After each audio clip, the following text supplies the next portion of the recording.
Kyle Bartley is a professional footballer who plays as a central defender for West Bromwich Albion. Bartley started his career with Arsenal, making his debut in 2009.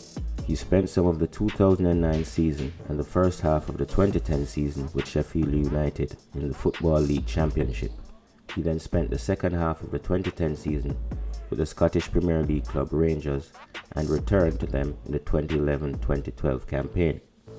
He then signed for Swansea City in 2012 and spent the first half of the 2013-2014 season on loan to Championship club Birmingham City and the whole of the 2016-2017 campaign on loan at Leeds United.